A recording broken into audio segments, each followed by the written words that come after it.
Il est largement temps de la faire, cette vidéo de la nouvelle lune qui a lieu le 1er décembre à 10h21 pour La Réunion, 7h21 pour la métropole et la majorité des pays européens.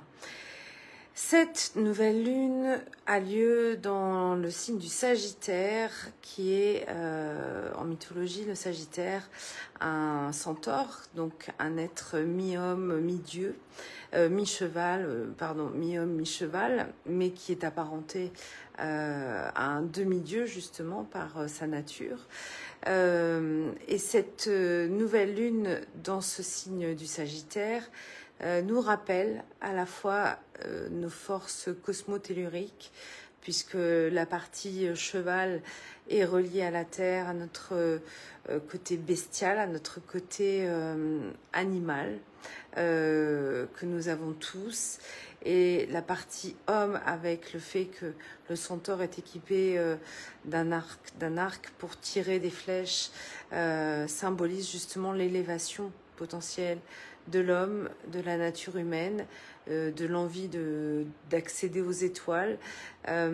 Et donc, dans le principe du Sagittaire, il y a vraiment la notion de vouloir s'élever, vouloir grandir, évoluer, dépasser justement ces forces terrestres pour, en même temps,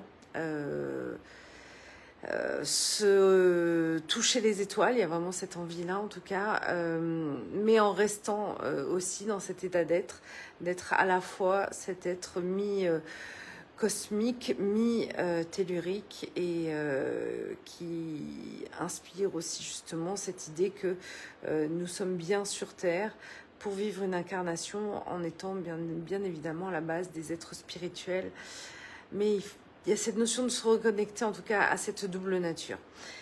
Cette nouvelle lune nous fait la part belle de ce mois de décembre parce que nous sommes dans une année à 13 lunes. Une année à 13 lunes parce que nous commençons donc ce mois de décembre avec une nouvelle lune. Nous la terminerons également le 31 décembre avec une nouvelle lune. Donc nous aurons 2 nouvelles lunes au mois de décembre. Et les années à 13 lunes sont considérées un peu particulières parce que, selon la tradition, ce sont des années remuantes qui amènent des challenges. Et on le sait déjà qu'il y a des challenges à relever dans cette année.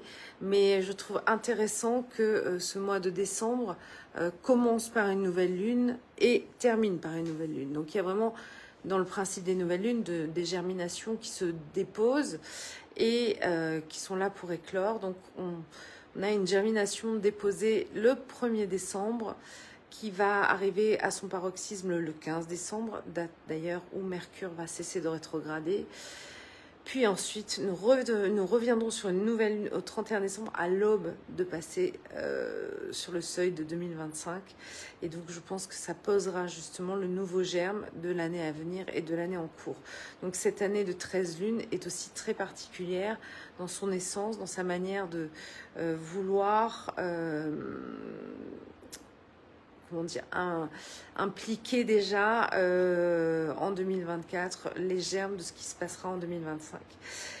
Cette nouvelle lune en Sagittaire, il y a déjà beaucoup à dire évidemment dessus. En astrologie lunaire, premièrement, puisque vous savez que c'est mon dada et que c'est vraiment quelque chose que je suis en cours de développement très fort. Nous porte donc cette nouvelle lune en demeure 20. La demeure 20 est reliée à la planète Vénus et Vénus est en chute en Sagittaire. Ça veut dire que donc cette nouvelle lune qui est reliée à Vénus, à l'amour, à la notion du plaisir, à l'idée de pouvoir déposer quelque chose en lien justement avec ces notions-là, est en chute dans ce signe-là et donc quelque part n'a pas la possibilité de pouvoir exprimer justement ce mode d'amour, ce mode de bienveillance qu'elle espère pouvoir mettre en œuvre. Et donc cette nouvelle lune dans le Sagittaire, et donc qui correspond à l'idée de suivre une nouvelle destination, à avoir envie de s'élever, comme je l'ai expliqué avec le signe du Sagittaire, à avoir aussi envie de poser des germes de quelque chose qui peut fleurir dans le sol, puisqu'encore une fois, nous sommes des êtres incarnés, avec l'idée de pouvoir faire grandir de nouvelles idées, de nouveaux espoirs, de nouvelles possibilités. Cette nouvelle lune nous montre quelque part que il y a des envies avec des difficultés aussi de pouvoir mettre en œuvre en fait ces envies-là. Cela est notamment évoqué par le fait que nous avons à proximité de cette nouvelle lune Mercure qui donc se situe dans le signe également du Sagittaire. Également, Mercure est en chute dans ce signe. Et donc Mercure qui a comme planète l'essence de communiquer, de transmettre, d'enseigner, est actuellement en rétrogradation. Donc ça veut dire que nous sommes dans des problématiques de communication, soit parfois même des problématiques de compréhension. Il y a une problématique en tout cas de pouvoir transmettre ou communiquer justement cette envie de grandeur, cette envie d'incarner quelque chose qui nous dépasse, de pouvoir mettre en œuvre ces grandes idées ou cette connexion à l'univers dans notre incarnation. Et ce Mercure rétrograde, c'est vraiment le fait dans les planètes rétrogrades, l'idée c'est vraiment d'aller en fait chercher ses ressources à l'intérieur de soi. Donc un Mercure rétrograde est plutôt un Mercure méditant en fait, dans l'introspection, qui se demande comment il a la possibilité justement d'aller mettre en œuvre ses capacités de déployer son envie, sa spiritualité pour aller incarner sur Terre ce qu'il aspire, en fait, ce à quoi il aspire. Et donc en lien avec Vénus, mais comme je viens de le dire, il y a une sorte d'incapacité à le faire, puisqu'à chaque fois, ces deux planètes, sont dans ce signe-là en chute. Donc il y a une difficulté à pouvoir aller mettre cela en œuvre. Cette nouvelle lune et donc également Mercure se retrouve en face dans le signe juste opposé en Gémeaux, avec donc une opposition à Jupiter. Jupiter est le maître de cette nouvelle lune puisque c'est le maître des Sagittaires. Donc Jupiter est en opposition avec son signe et donc se retrouve également en exil de son propre signe, puisqu'en fait, il est opposé à son domicile. Et donc, lui-même est en rétrogradation. Donc, un Jupiter qui est en exil en face de son domicile, c'est un Jupiter qui aimerait accéder à l'abondance, qui aimerait pouvoir ouvrir l'esprit, amener de la joie dans la communication, dans les idées, etc. Et à nouveau, se retrouve dans un signe qui ne lui permet pas de faire cela, et également est en rétrogradation. Donc c'est une planète qui est en train de chercher en elle-même également comment manifester la joie, comment transmettre cela sur Terre également, mais avec la difficulté de l'exil, c'est-à-dire l'impossibilité de connecter finalement à cette énergie-là non plus. Donc on se retrouve dans des paramètres très complexes où cette nouvelle lune a envie d'insuffler quelque chose, et à chaque fois qu'elle a envie de le faire, elle se retrouve bloquée parce que les circonstances n'y sont pas favorables en fait, tout simplement. Celui qui arbitre tout cela, puisque la nouvelle lune, Jupiter, Mercure sont en carré. Donc carré, c'est un aspect de tension, avec Saturne qui lui est toujours en Poisson, toujours au même endroit. Et Saturne en Poisson, je vous l'ai dit à maintes reprises, mais c'est vraiment l'idée de l'alignement entre justement son état d'être intérieur, ses croyances et le fait de l'incarner, de le mettre en œuvre, d'être fidèle aussi à ses lois personnelles, au respect de soi. Il y a vraiment ces notions-là qui sont très importantes. Et donc, évidemment, ce carré renforce en fait l'idée que il y a des prises de conscience, et il y a des volontés d'agir, mais que pour l'instant, en tout cas, le terrain n'est pas favorable pour le faire, puisque on est plutôt dans un monde introspectif, un monde là actuel qui se passe à l'intérieur de soi, et qu'il est donc important pour nous individuellement chacun de nous poser nos bonnes questions par rapport à ce que nous avons envie d'insuffler, ce que nous avons envie d'incarner, de voir aussi que la notion de richesse liée à Jupiter, donc ce fameux maître de cette nouvelle lune, ne se situe sûrement pas à l'extérieur de nous, mais très probablement, même certainement, à l'intérieur de nous. Donc, où sont ces richesses intérieures que nous pouvons probablement déployer dans le monde au moment où ce sera propice? Il nous faut aller les chercher, en fait. Cette nouvelle lune est dans cette demande d'aller chercher ce qui résonne en nous par rapport à la fois à cette dimension de joie et de richesse que l'on peut avoir, à cette dimension de communication, de transmission que l'on souhaite également mettre en œuvre, ou de partage, ou d'échange avec soit les gens autour de vous, soit le monde tel qu'il est aussi. Et c'est Saturne qui règle cette histoire-là, en fait, et qui nous le demande tout simplement pour nous relier justement dans cette idée de nous sommes bien des êtres cosmotelluriques, et c'est l'idée, puisque Saturne vraiment nous parle de notre incarnation reliée aussi au monde, puisque c'est une planète sociale, mais en même temps avec cette valeur de vraiment alignée à notre spiritualité dans le sens large, en fait. Et pour le coup, c'est exactement les principes du centaure qui est le Sagittaire. Pour reparler d'un autre centaure qui est Chiron, donc Chiron est notre blessure d'incarnation. Chiron actuellement est toujours en bélier et fait face aux lunes noires en face, donc il est en opposition aux lunes noires qui sont pour la plupart en balance. Il y en a une qui est juste entre la balance et le scorpion. Donc Chiron, qui est le deuxième centaure de cette nouvelle lune, nous rappelle justement cette difficulté à pouvoir être nous-mêmes, puisque Chiron bélier, c'est vraiment comment je peux arriver à être moi, comment je peux arriver à m'apprécier ou à m'autoriser tout simplement à montrer au monde qui je suis, avec ces lunes noires en balance qui aussi nous montrent les limites de nos relations, peut-être le problème de justesse dans nos relations.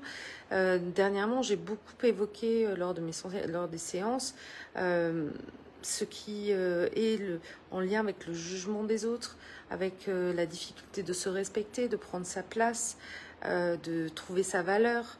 Et on est vraiment dans ces notions-là, en fait, avec cette nouvelle lune. On est vraiment dans cette idée de comment je me montre aux autres en acceptant qui je suis et en stoppant justement l'acceptation que les autres ont le droit de me définir, de me juger, de me limiter, et évidemment cette problématique de respect, parce qu'en fait il y a ça derrière cette problématique d'amour. On a oublié qu'en fait la première personne qui doit s'autoriser à être soi, c'est soi. Et donc cette notion de s'autoriser à être soi, de se valoriser, de se respecter, c'est se donner de l'amour justement. Donc c'est ça la leçon de Vénus dans cette nouvelle lune.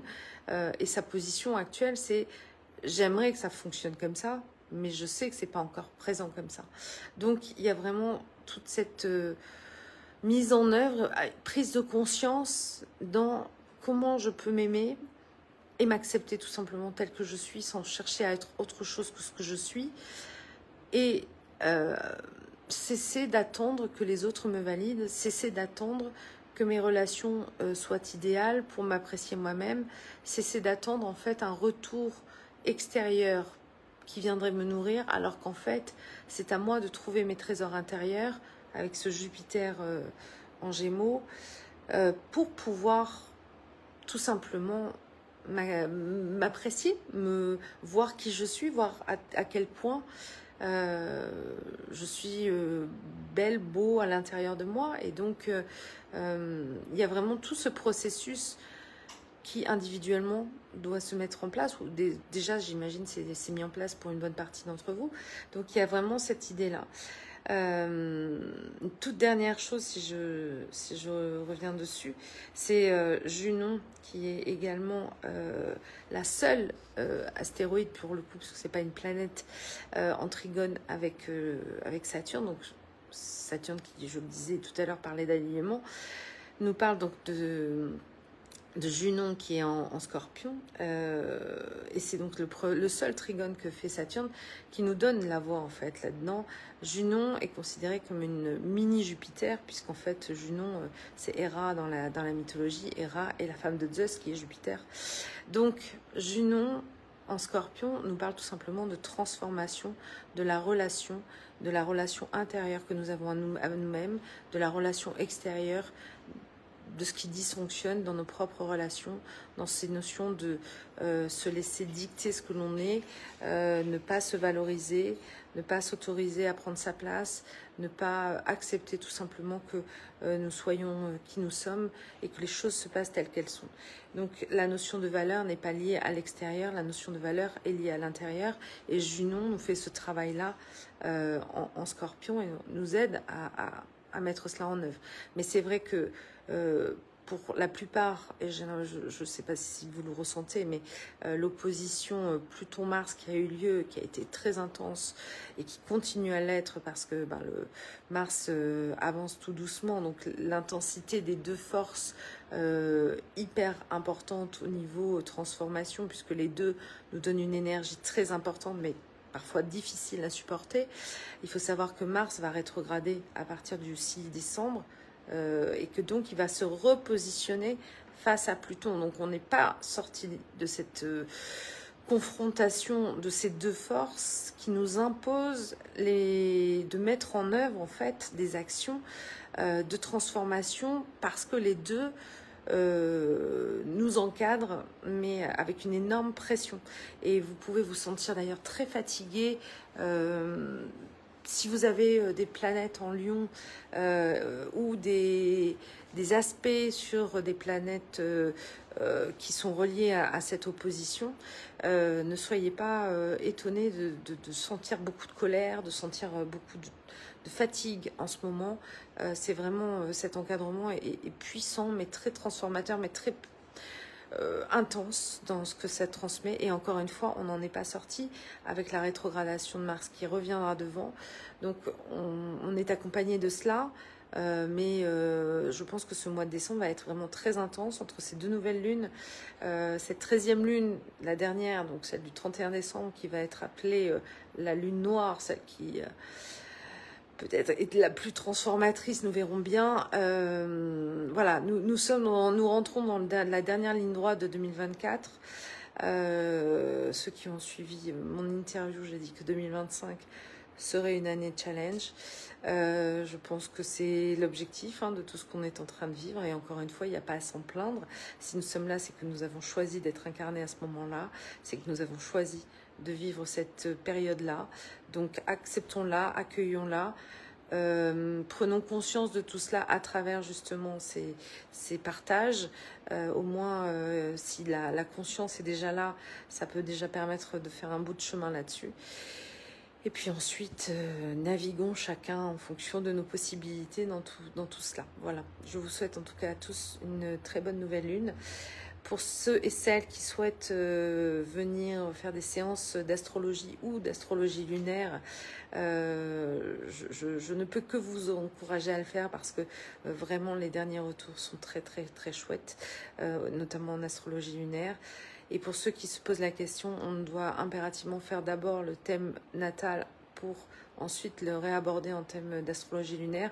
Comme ça, on fera les deux parallèles. Donc, ça veut dire que si c'est la première fois que vous faites votre thème avec moi, il faudra faire une séance de 2 heures pour faire l'astrologie lunaire. Si vous avez déjà fait votre thème natal avec moi, 1 heure suffira. Je vous souhaite à tous une excellente journée et donc une très bonne nouvelle lune. Et à bientôt pour la pleine lune qui suivra mi-décembre. À bientôt. Au revoir.